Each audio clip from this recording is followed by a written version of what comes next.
Premier League underwhelming XI. Those players that we just expect more of, but just haven't gotten it this season. So my inspiration for this video was Foden, who dropped, I'm assuming, a stinker.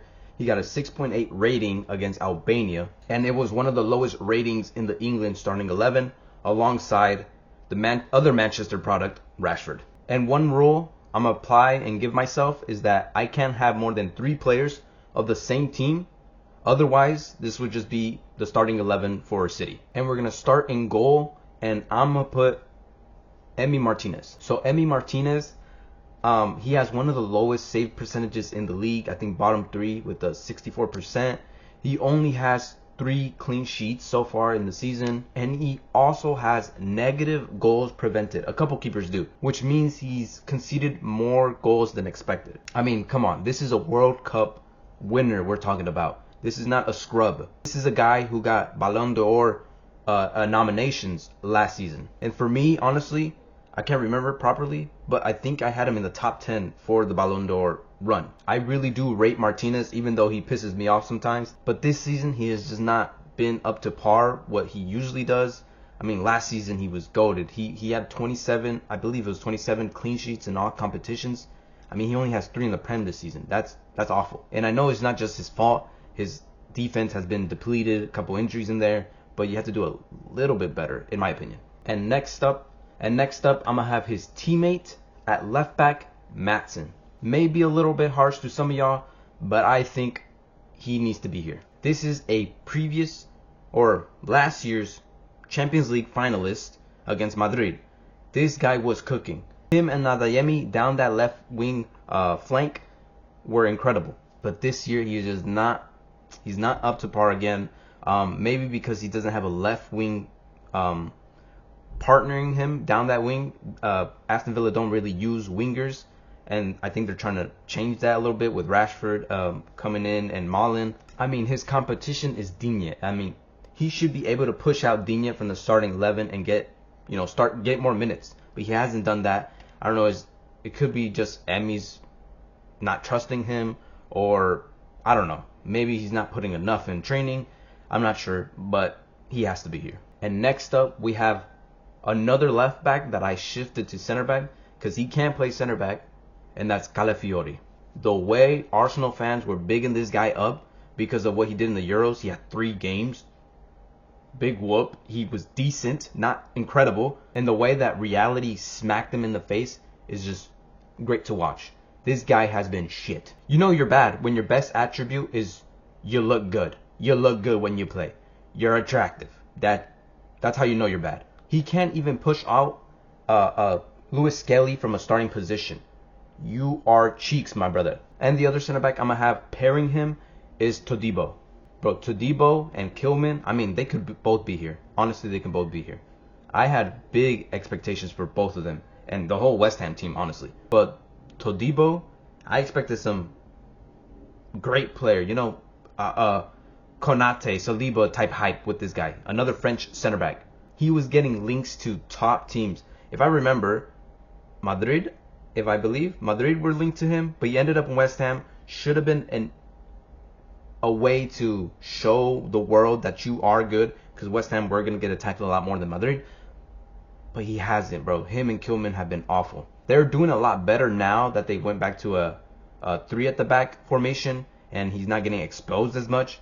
But still, I can't erase that from my memory. He was also getting benched by Mavropanos.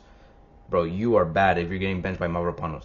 That dude sucks. And the last player I'm going to have in my defense, my right back, is going to be Kyle Walker-Peters. It was very tough to pick a right back as they're all sort of doing what is expected. I mean, I could have Reece James in here, but I mean, he's been injured. I'm not having injured players in here. And I could only really think of Kyle Walker-Peters because the way he was being bigged up the last time he was in the Prem, when Southampton were last here, he was getting links to, us. He was getting links to us. Maybe could come in for Walker. I'm pretty sure Spurs, if I remember correctly, was also getting linked to him. I mean, those are big teams. He had potential to go there. But now that he's back, it's all gone away. I mean, yes, Southampton are ass, but there's still some players that are shining, like Dibbling. And in my opinion, Fernandez, the midfielder, he should be able to do something. He was even getting shouts to be, one of the right backs to go to the World Cup at the time, I think it was. But now he's just an afterthought. And next up in my sixth slot, or my DM, is going to be Bissouma. I had to have a Spurs player in here. They have been awful this season, but honestly, I don't expect much from their players. Also, they have had a lot of injuries. Bissouma one time quoted, or not exact quote, but he said he was the best midfielder in the Prem. The amount of delusion that you have to have in your brain to think that, even at that time, which was like 2-3 years ago, you're crazy, brother. And this season, he's fallen off a cliff. He's losing the ball. His passes aren't right. He is a player with high expectations that he put on himself, and he's not meeting them. And from that midfield of Spurs, arguably, I think he is the worst one out of all of them. Madison, Sarr, Bentancur, whoever you name, I think he's been the worst one. And next up in my 8th slot, I'm going to have Gundogan. So Gundogan, my player, my first City player, bro, what a disappointment he has been. We lost him after our treble year. We got Kovacic, didn't really work out. We still got the Prem, still got a trophy, but that's not enough for us. We got him back from Barcelona, and in Barcelona, he was not awful. I think people think he was awful. He was pretty decent. He did his part. But now, this season, he has been embarrassing, bro. The fall off from just 2 years, it's crazy. That was just a bad investment from Gundogan, or from City, getting him back, because I think we should get rid of him already. I think we should send in a Saudi, get your bag. It's over, bro. It's over for you. And in the 10th spot, his teammate, the inspiration for this video, Foden. I mean, how do you go from being given the player of the season one season, and then the next season you drop this absolute stinker of a season? Last season he had 19 goals and 8 assists. He was moving almost everything in the team. I say Rodri and him were doing a little bit of partnership, one helping the defense, one helping the attacking wise. How, like, the fall off, bro. This is the biggest fall off probably in the last decade for any Premier League player of the season winner. But now this season he has 7 goals and 2 assists. The season isn't over, but I don't expect those numbers to increase much more. But yeah, this summer Foden needs to look at himself in the mirror and figure out what's going on, because we need something. We need something to get us moving. And now I'm gonna go to the right wing spot, the last City player. I'm gonna put Bernardo Silva. Like I said earlier in the video, I could have the whole City team, but I feel like Bernardo Silva, if I had to pick 3, he would be the last player to pick. He has been sort of like Gundogan, just useless. They don't move. They're slow. They're tired. He's not even that old. I think he's 30, I think. At this point I think he might be 30. But yeah, I mean, I was someone that wanted to keep Silva. He was linked to Barcelona so many times. We never let him go. We kind of messed up, because he kind of ran, through his lifespan or his career path very quickly. I mean, he's only 30. He should have a couple more years, but in the top league, in this league, I don't think he can do it anymore. Bernardo Silva isn't really a player that's going to get you a bunch of goals and assists, but he does do all the other things in between. He'll pass to the assister. He'll be a nuisance to the other team. Keeps the ball really well. But this season, he just hasn't done anything. No goals and assists, nothing. And on the other wing, left wing, we're going to have another Manchester player, this time from United. I want to put Garnacho. I feel like Garnacho is someone that United, at least fans, are expecting a lot from. He's, a very exciting, youthful product. Some would say they remind him of young Ronaldo back when he was in United. Probably not. Maybe a stretch there. But the first season, he was great. Second season, he fell off a little bit. Now, I mean, he keeps falling. He keeps declining. Last season, he had 7 goals and 4 assists. Pretty good.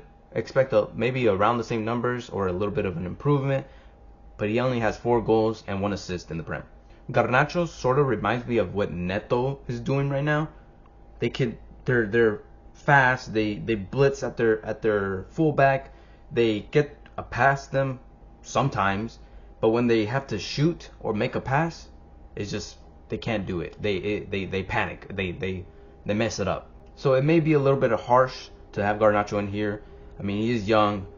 Can't put the full blame of how United is performing on him. But one guy I feel like we can blame, who has been arguably one of the worst, if not the worst, player in the Prem, and that's his partner, Højlund. The way Højlund is playing this season has to be one of the worst performances of a season in a long time. Probably not a long time, but of this season. United fans really thought they had their own Haaland. I know Haaland isn't performing this season, but he's not performing at the level that Højlund's doing it. I mean, last season, Højlund had 10 goals and 2 assists in the Prem. Not great numbers, but I feel like you would expect some type of improvement. But this guy has only gotten 3 goals this season. 3. This dude is wearing a red Manchester shirt. Manchester United, the team with top strikers in their history, which are big shoes to fill. So maybe that's getting to him. But I feel like that's not an excuse. Like, he is young as well, but come on, dude. 3 goals, I can do better. Honestly, I can do better. And that's my underwhelming XI for this season. Tell me what you guys think. Tell me if I missed anybody. Leave a like, subscribe, and thank you for watching.